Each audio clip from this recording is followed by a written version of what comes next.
I really felt like being a part of this show is just a huge opportunity. I mean, it's really rare when you get to collaborate with a group of incredibly talented designers on numerous projects of such a large scale, sort of back to back to back, and that's going to be a huge adventure. If nothing else, it's going to be a huge adventure.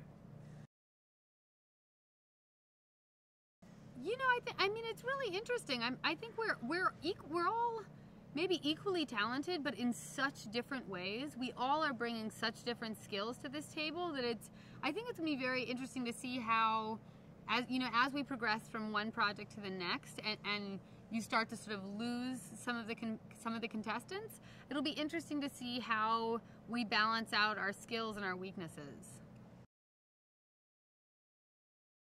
Personally, I think my style is really about it feeling sort of relaxed and eclectic and authentic. I think that for me is really important. I really hate that aesthetic where an interior designer has sort of swept into the house, turned it into their sort of signature style, and then they sweep back out, and then the real people come in and they have phone chargers and they have keys and they have notebooks and books and makeup and a toothbrush and all of these things that actually exist.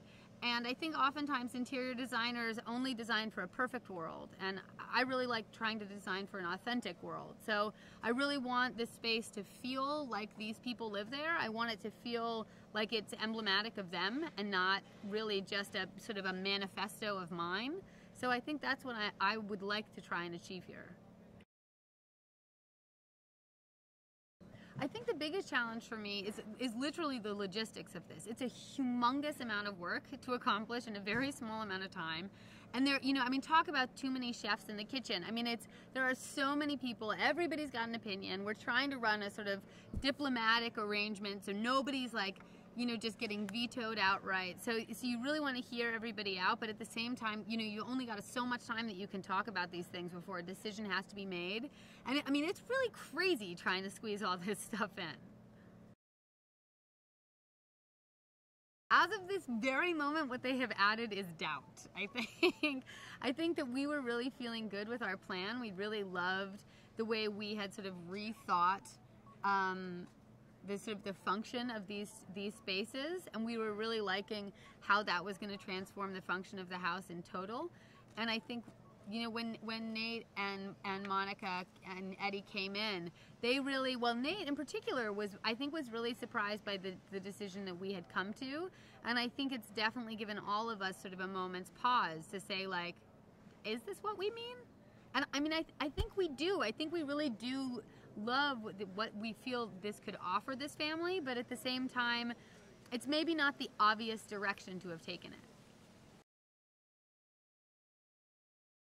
I mean, I think this is unequivocally a different show. The scope of this is so enormous, and the amount of work that's getting done so quickly is like nothing else I've ever seen on television. I actually started out as an interior designer and have my own very little company in New York, and the way I actually landed on this show was actually much more personal and not professional, which is that my husband and I bought a tiny little house upstate that was in terrible disrepair, and just the two of us, basically sweat equity alone, we renovated that little cottage, and that then landed me in the New York Times. I emailed them and I literally just said, I don't know if you're interested, but we're broke and we're fixing this house. And as it turns out, they were. So they came, they did a big piece in the New York Times, and then from that, Nate Berkus picked up on that, and I then was included on his show, which was really fun.